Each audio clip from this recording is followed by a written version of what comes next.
Again, it's good to be here. It's good to see you here with everyone, with us all this evening. It's good to see old friends from old. I shouldn't say old friends. It's good to see you, and it's good to be back here at Parish and to see just to be here through the years. Somebody who I won't name, Paul Graves, last night said, you know, we used to have Guy and Woods come and come on in February, then we had Wendell Winkler come, and now you're coming. We've just gone downhill. So I always appreciate the compliments that I get from Paul Graves. In fact, he was, and I'm going to pick on him for a moment, he was one of the first people that I realized it was going to be okay when I got here in 1999. We were having a fellowship meal down at the old building in the basement, so we were going down, and as we're going down, if you remember, the stairs curved, and there was a nice little wall there, so I pretended to hit my head just to see what was going to happen, and I went like that, and he goes, you're not right. Then he says, you're going to fit in here. So it's good to be home. It's good to be with you. Conformity. That's what I want us to talk about for just a few moments. Conformity.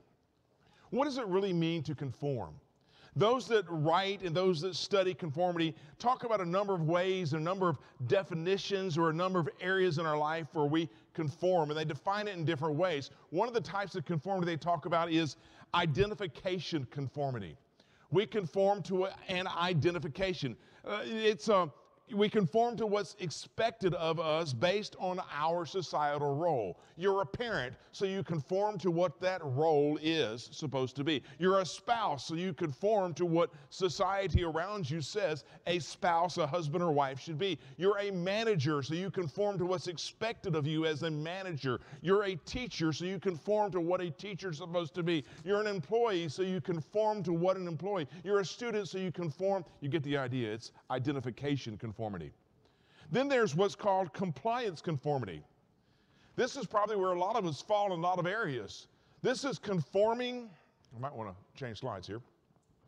This is conforming even if you don't agree with the rules. You don't like the rules, but you do them anyway because they're the rules. And there are a lot of places in our life where we just simply do that. The speed limit. You may disagree with the speed limit, but more than likely, most of the time, you're within reason of what the speed limit is going to be because you're going to conform. Traffic rules in general. I've noticed people don't follow those rules in grocery stores. That's another thing. I notice they don't follow them in parking lots, but that's another thing.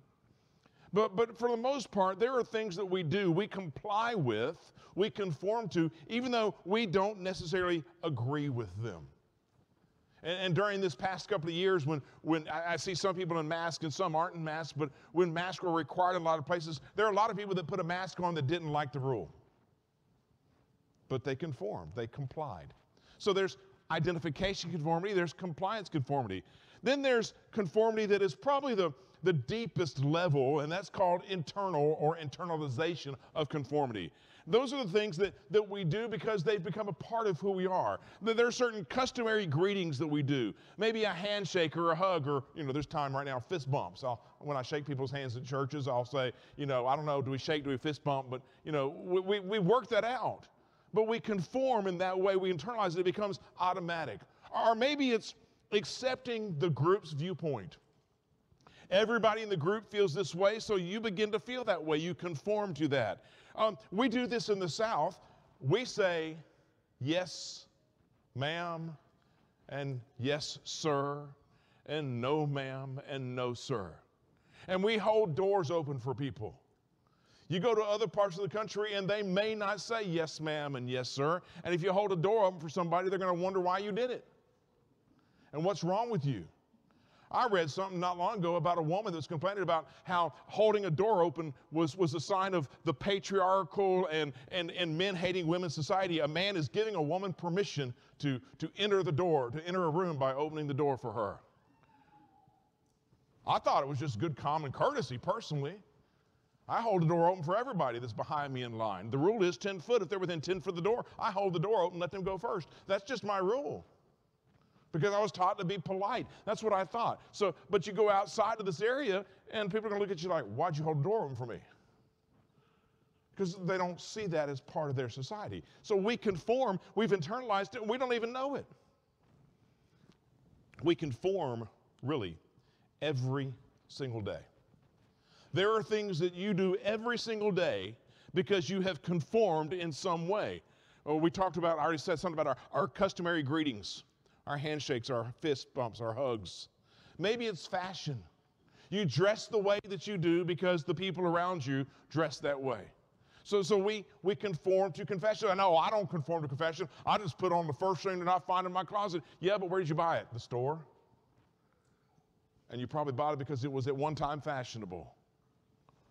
So yeah, you do to some extent. Adapting the habits of a group, maybe the slang of a group. I've already picked on one person. I pick on Roger. You know, Roger has told me many times, go wait in the truck. He's just telling me, hush, we've heard enough. Go wait in the truck. You know, so it becomes part of the language. And the group that you're in, and maybe there's something that you and your friends say, and everybody laughs. Rick reminded me, where's Rick? Rick reminded me just last night of an old joke about a group of people in jail that had told the same joke over and over again so many times that they begin to number their jokes. A new person comes in, and he walks in, and somebody says 43, and everybody starts laughing. It's like, what is going on? And then somebody else yells 25, and everybody starts laughing, and some are holding their gut. And so they explain, look, you know, we've told the joke so many times, so we just numbered them. So they yell out a number, people know the joke, and everybody laughs. So he goes, oh, let me try it. He says 17, and nobody laughs. 17, nobody laughs. So some people just can't tell a joke. Okay, it'll sink in later, okay? But you see, we have these codes that are part of our language because we've conformed to a group, and we understand them. We stand in line. Unless you're British, then you queue, but you stand in line, and you don't break in line. You follow the line, and sometimes you're standing in line going, where's this line? Have you ever been in a line and you thought you were in line, but you really weren't in line, and you stood there and finally realized, oh, this isn't the line? But you conform to the idea you're supposed to queue up, you're supposed to line up. You just get in the wrong spot. I do that at the store all the time. I get in the wrong line, the one with the broken machine, every single time. That's just, but we line up, and we just wait our turn because we're taught that's what we're supposed to do. When we were living here was a time when the school system for a while tried to do school uniforms. Y'all remember the school uniforms? And then they decided they were going to put it to the vote of the parents whether or not uniforms continued, and so they were voted out by the parents. Whether you agree or disagree with that, here is the funny part of that. One of the arguments was our kids need to express their individuality. They don't want to dress like everybody else. So they took away school uniforms, and the kids put on the same clothes that their friends had, the same shoes that their friends had the same hairstyle that their friends did, because they conformed to each other. It may not have been blue and khakis or red and khakis, but everybody had on the same clothes. There was no individuality because they were conforming to their society, their peers. We conform every day. But what we're talking about is not necessarily that type of conforming, but the idea of conforming to the world in the wrong way. And that's the conformity that I want us to talk about ending. How do we end conformity with the world? Because spiritually speaking, we either conform to the world or we conform to the will of God. There's not a middle ground. We're either completely conforming to the world or we're going to conform to God, spiritually speaking. So let's go to 1 Peter chapter 1. 1 Peter chapter 1. We're going to begin at verse 13. 1 Peter 1 and verse 13. Therefore, preparing your minds for action, and being sober-minded, set your hope fully on the grace that will be brought to you at the revelation of Jesus Christ. As obedient children, do not be conformed to the passions of your former ignorance, but as he who called you is holy, you also be holy in all your conduct, since it is written, you shall be holy, for I am holy. We're going to stop right there for just a moment at the end of verse 16. This is exactly what Peter's talking about. Don't conform to the world, conform to God. But how do we end conforming to the world? How is, as a disciple who's being a disciple daily, my rights and my responsibilities, as we're talking about this handbook idea of being a Christian, how do we not conform to the world? Because honestly, the world puts a lot of pressure on us to conform. You can't turn on the TV and watch a commercial without something bombarding you with something about the world, can you? How do you end that type of conformity? Is it even possible? I want to share a few characters with you. The first one is a man by the name of Joseph, a young man by the name of Joseph. You read about him in the latter part of the book of Genesis, the middle latter part of the book of Genesis. And as you read about Joseph, and you can turn to Genesis chapter 39 and you kind of skim through it, but you know the story. Joseph is a young man. He seems to be his father's favorite. He has the special coat that his father has given him, the one of many colors. And he has these dreams, and he shares these dreams with his brothers. And in the dreams, he's always the hero, and his brothers are always the subservient, and they don't like that very much, go figure. And so you remember that they plot together to one kill him, but then one says, don't kill him, let's just throw him in a pit for a little while and cool him down, cool him off. And when he goes away, the other brother said, look, let's just sell him. So they sell him to some traders who take him to Egypt, and he ends up in Potiphar's house. And that's really where we pick up the story. Here he is, a young man, probably 17 years old, give or take. So he's a young man. And he has all the emotions, all the drives, all the desires, all the passions, all the lusts that a 17-year-old young man's going to have. And here he is in Potiphar's house. He's away from home when a very influential, wealthy woman, who probably in that society, it was accepted for her to have a young man on the side, just like it was accepted for her husband to have a woman or two on the side. This was part of the society that he was introduced to, that he was sold into. And now here he is in this household, and this woman comes to him and she says, lie with me. And he refuses over and over and over again. And think about it from this 17, 18-year-old's perspective. He's away from home. There's no one, excuse me, there's no one to tell him what to do. And everyone around him is saying, maybe this is what everybody does. He's free to do this in some ways. But you know the story. He gets out of there. He gets away. He didn't conform. How do we get to be like Joseph and not conform? Or what about Daniel and Shadrach and Meshach and Abednego? What about these three young men that we read about in Daniel chapter 1? Let's go to Daniel chapter 1. Picking up about verse 8. But Daniel resolved that he would not defile himself with the king's food or with the wine that he drank. Therefore he asked the chief of the eunuchs to allow him not to defile himself. And God gave Daniel favor and compassion in the sight of the chief eunuchs. And the chief of the eunuchs said to Daniel, I fear my lord the king, who assigned your food and your drink, and for why should he see that you are in worse condition than the youths who are of your own age? So you would endanger my head with the king. And Daniel said to the steward, whom the chief of the eunuchs had assigned over Daniel, Hananiah, Mishael, and Azariah, also known as Shadrach, Meshach, and Abednego, test your servants for 10 days, and let us be given vegetables to eat and water to drink. Then let our appearance and the appearance of the youths who eat the king's food be observed by you, and deal with your servants according to what you see. You know the story. These three young men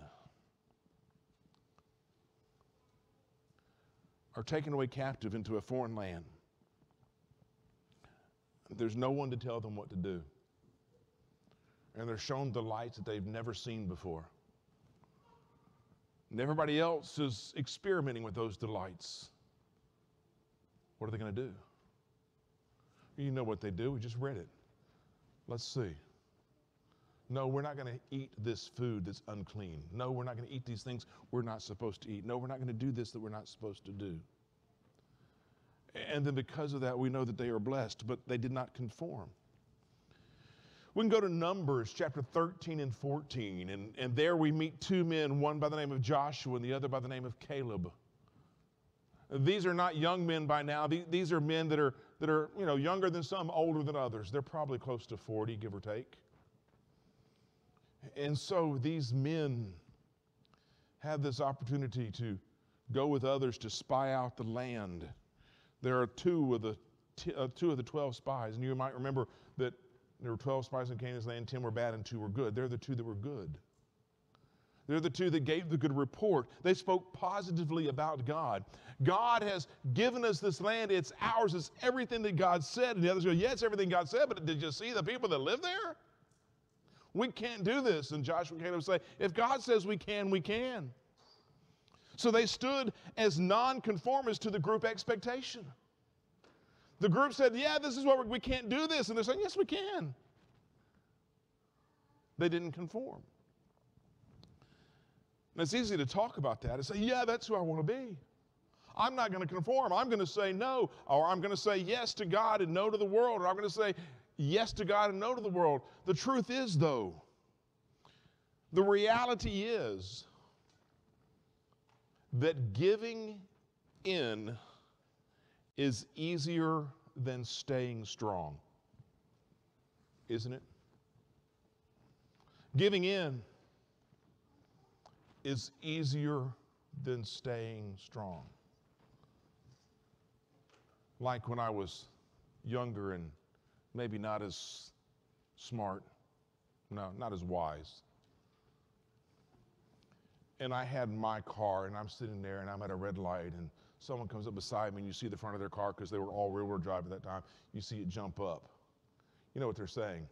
Let's see who can make it to the next light. And so, what are you going to do? Giving in is often easier than staying strong. The reality is fitting in. Fitting in is easier than standing alone. When everybody else around you is doing whatever it is that they're doing and you are trying not to, it's more difficult not to, because fitting in is easier than standing alone.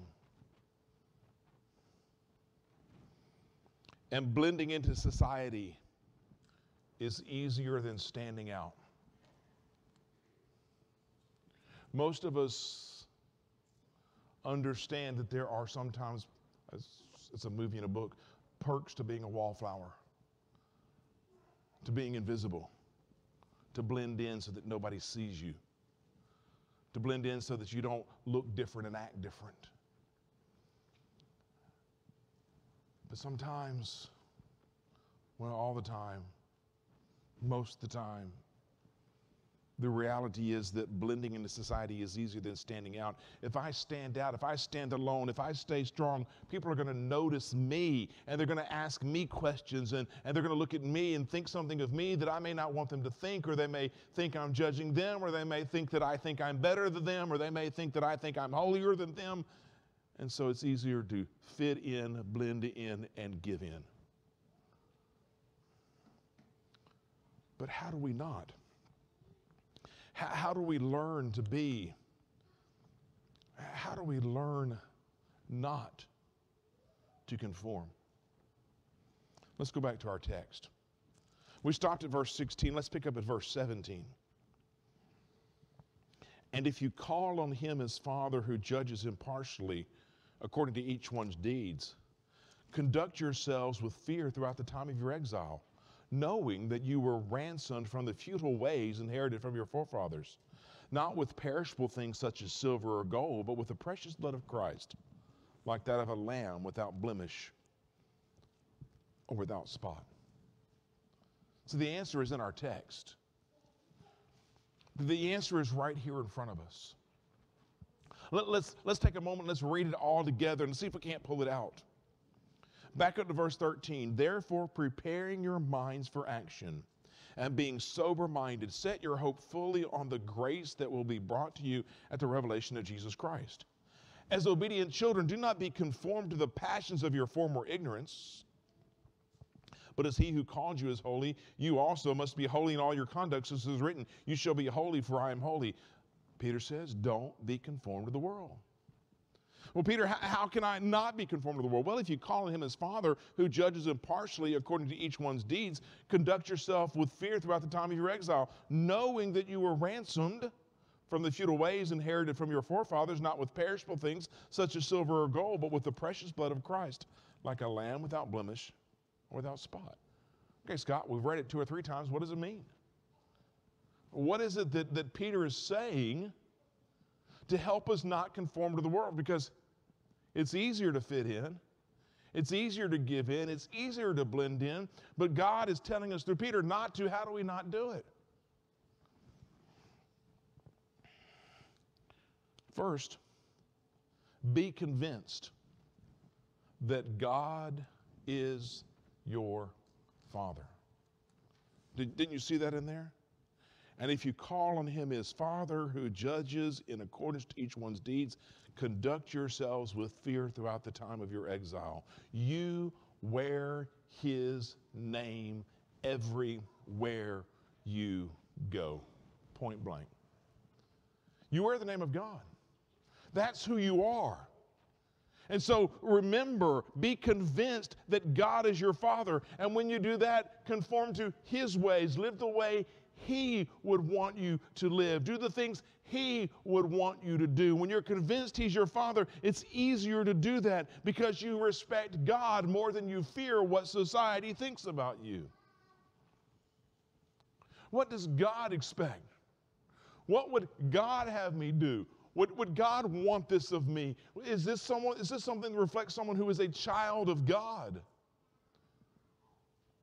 Be convinced that that's who you are. And that goes a long way in helping you stand strong and stand alone and stand out. And other than that, be convinced that you were ransomed. Look at the next few verses. We stopped there at verse 17. Look at verse 18. Knowing that you were ransomed from the futile ways inherited from your forefathers, not with perishable things such as silver or gold. You were ransomed. You were redeemed. He paid the price for your freedom. He paid the price for you to be taken out of sin and put on that throne with Christ. He redeemed you. He ransomed you. He pulled you out of the lifestyle that you were not meant for. God did not create us for a lustful, passion-filled, worldly lifestyle. God created us for something much more. And so he's pulling us out of that lifestyle that destroys. He's redeemed us. He's ransomed us from the world and from Satan that kidnapped you. And he's put you where you are. And the price he paid, Peter says it was not silver or gold, but it was the blood of Christ. So when we are convinced that God is our Father, and we are convinced that we have been redeemed, ransomed, it makes it much easier not to conform. Simply stated, conviction overrules conformity. Let me say that again, and I'll say it again later. Conviction overrules conformity. When I was a child, living at home, and I knew there was something I shouldn't do because if I did, my mom and dad would take care of the situation later. I was convinced they would take care of the situation, so I did not conform to certain behaviors. Conviction overrules conformity. If you're convicted that God is your Father, if you're convicted that you've been ransomed, if you're convicted that what he wants for you is right, then conformity isn't going to be a problem. Conformity to the world. Conviction overrules conformity. Look at Romans chapter 12. Joey alluded to this earlier. Romans 12 verse 2. Do not be conformed to this world, but be transformed by the renewal of your mind, that by testing you may discern what is the will of God, what is good and accepted and perfect. Again, it's 1 Peter 1, 13 through 19. Don't be conformed to the passions of this world, but follow God. Don't do those things that you used to do. Be convinced God is your Father. Be convinced you were ransomed. And let that conviction overrule conformity to the world. Disciples should be convinced. Disciples should be convinced. So what we need to do is gain that conviction that we are who we are, and therefore we're going to live the way we should live. How do we do that? Verse 13 of our text in 1 Peter 1. Therefore, preparing your minds for action. Prepare for action.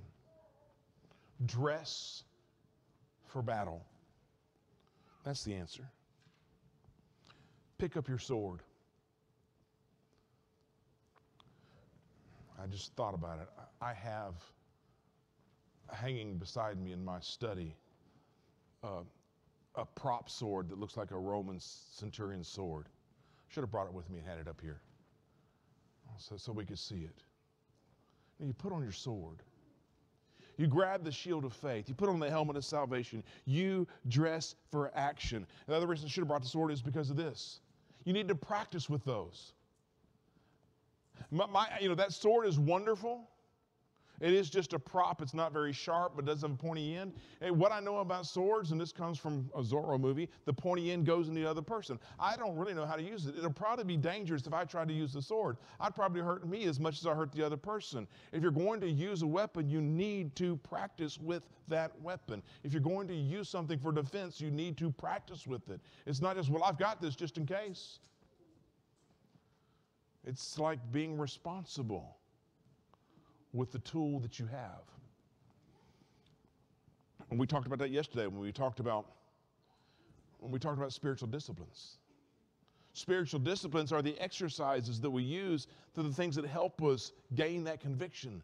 It's study, it's prayer, it's meditation, it's solitude, it's simplifying, it's fasting, and all the things that we talked about yesterday. All those things are the ways that we practice with our sword, and we practice with our shield. And we practice getting dressed for battle. We practice getting dressed for action.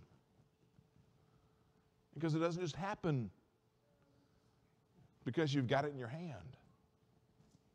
You need to know how to use it. Learn and grow more confident in your convictions. There it is.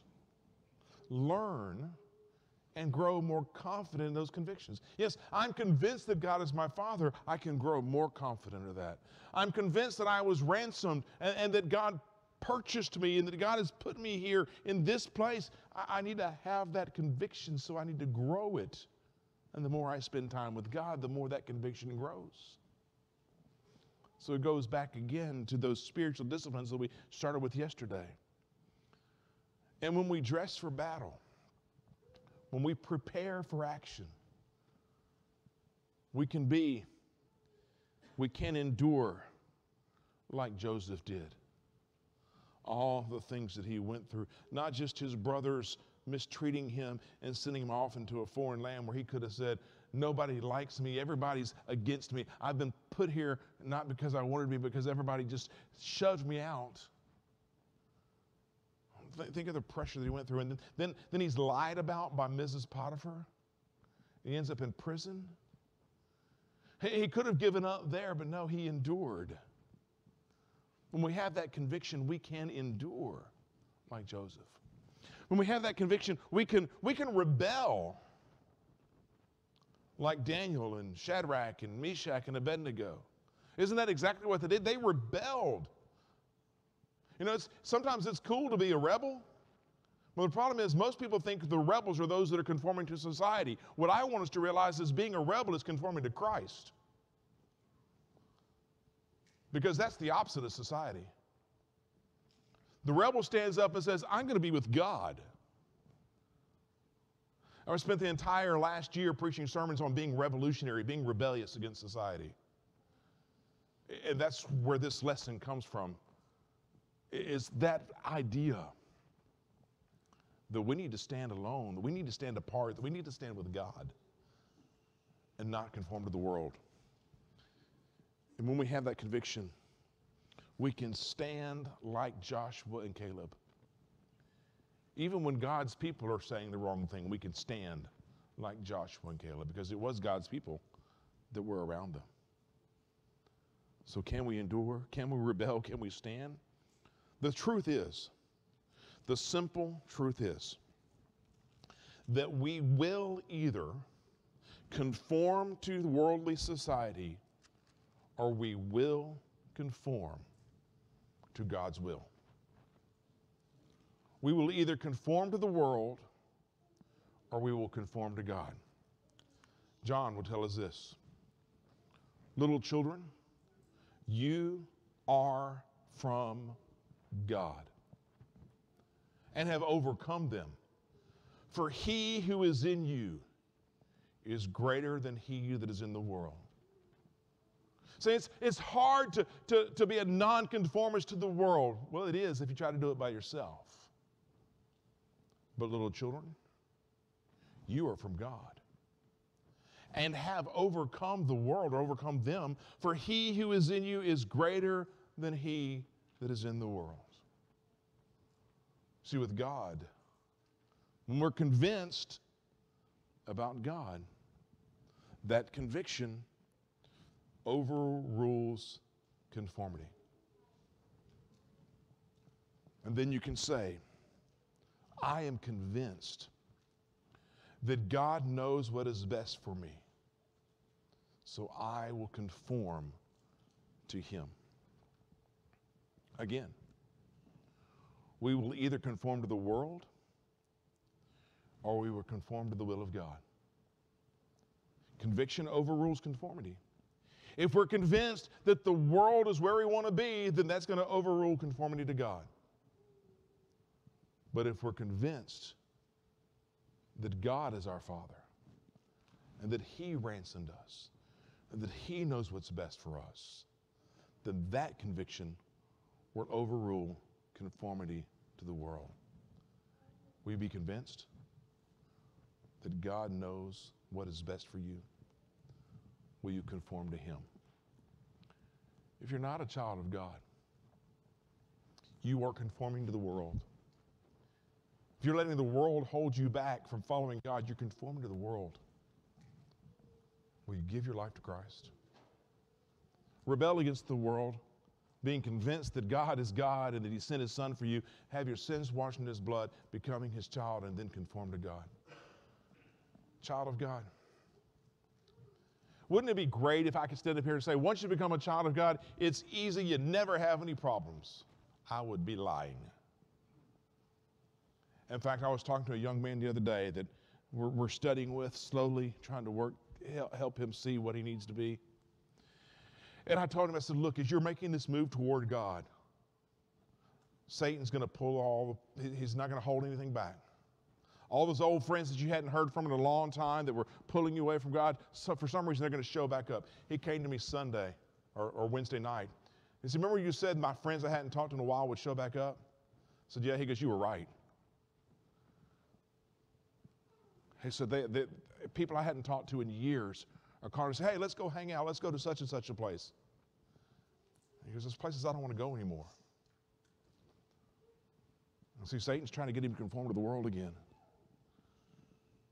And so we got to stay strong. We got to be convinced that God knows what's right. So, child of God, maybe you've let the world pull back at you. And you need to say, no, I need to be conformed to God, not to the world. And you want to pray as your brothers and sisters, we'll pray with you. If you need to respond publicly in any way, will you come? as together we stand.